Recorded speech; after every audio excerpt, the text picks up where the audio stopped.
Hello बच्चों, let's see the question. और बेटा क्वेश्चन है अपने पास में, in the separation of Cu+2 and Cd+2 in second group, qualitative analysis of cations tetra amine copper second sulphate and tetra amine cadmium second sulphate react with KCN to form corresponding cyano complexes. Which one of the following pairs of complexes and their relative stability enables the separation of Cu+2 and Cd+2? तो उसके बारे में हम बात कर रहे हैं।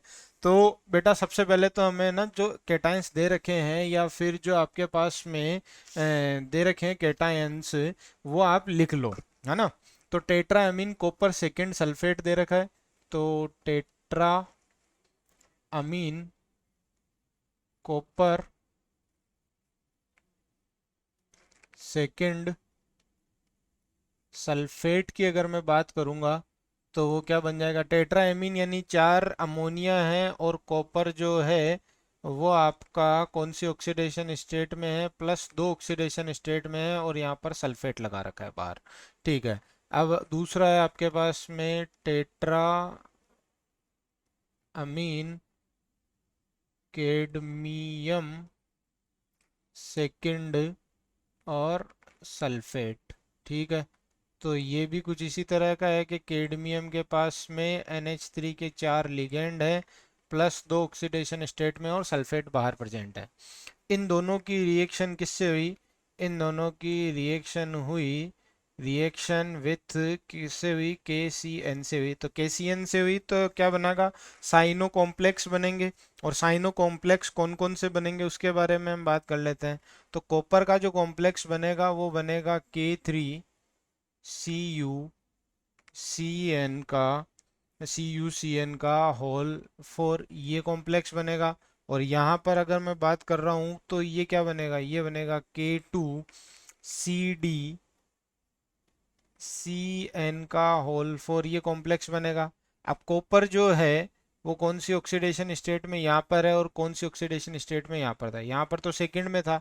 अगर मैं बात करूँ कि इसमें कौन सी ऑक्सीडेशन स्टेट में है, तो K3CuCN का होल 4। तो यहाँ पर आपका हमें पता है कि ये हो गया +3 प्लस कॉपर का x प्लस आपके जो साइनाइड है उसका है -1 multiplied by 4 is equals to 0। तो x की वैल्यू क्या आ जाएगी? +1, यानी कॉपर +2 से किस में चेंज हो गया? +1 में चेंज हो चुका है।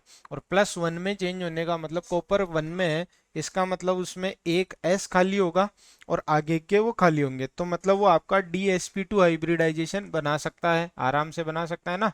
4 है ना, तो ये कौन सा हाइब्रिडाइजेशन बना सकता है? DsP2 हाइब्रिडाइजेशन बना सकता है। आपको कॉम्प्लेक्स जो कोऑर्डिनेशन कंपाउंड की जो हाइब्रिडाइजेशन वाला कॉन्सेप्ट है वो याद करना पड़ेगा थोड़ा सा इस चीज़ के लिए। तो DsP2 हाइब्रिडाइजेशन बना सकता है। बट अगर मैं कैडमियम की बात करूंगा तो कैडमियम जो है अभी भी +2 ऑक्सीडेशन स्टेट में है। देख लेते हैं। +2 plus x plus -1 multiplied by 4 is equals to 0। तो अभी भी ये किस में है? +2 ऑक्सीडेशन स्टेट में है। और जो आपका कैडमियम होता है उसका कॉमन इलेक्ट्रॉनिक कॉन्फ़िगरेशन क्या होता है? हमें पता है कि NH2 होता है, Np6 होता है, N-1D10 होता है।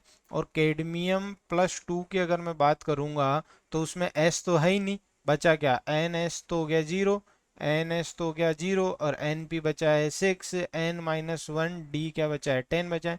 तो ये हो गया 0। तो अब हाइब्रिडाइजेशन पॉसिबल नहीं है, तो ये क्या होगा? इनपरफेक्ट होगा या स्टेबल नहीं होगा, लेस स्टेबल होगा। तो ये तो हो गया आपका परफेक्ट स्टेबल, और ये हो गया इनपरफेक्ट स्टेबल। कौन सा ऑप्शन दिख रहा है मुझे? ए ऑप्शन दिख रहा है। I hope you understood it very well. Best of luck.